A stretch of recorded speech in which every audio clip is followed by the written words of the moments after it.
Од средината на месецов октомври се создаваат најоптималните услови за есенската сеидба на житните култури. Експертите велат дека минатонеделните дождови, како и новонајавените за следната недела, треба да овозможат добра подлога за подготовка на почвата за засејување.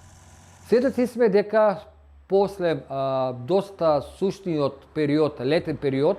каде што имаше многу мали врнежи од дожд, се јави неколку дена до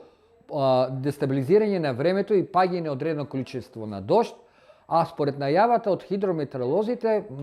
кон средината односно од среда наредната недела или кон средината од другата недела се очекува повторно некаде да дојде до паѓањето на дождот. Моја препорака е во колку дојде до паѓањето на дожд на одредена површина каде што се планира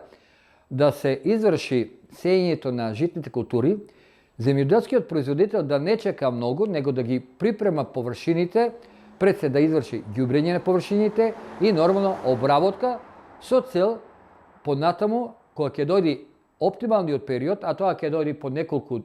дена, да речеме за до 10 до 15 дена, да изврши сеењето на житните култури. Иако Струмичко поле не важи за голем житен центар, сепак на одредени површини земјоделците засејуваат пченица, јачмен и други култури.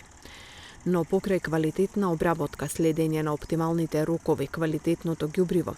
една од најзначајните алки од која зависи на крајот на годината, дали ќе има профит и добар квалитет, е вистинскиот избор на квалитетен сертифициран семенски материјал, велат експертите.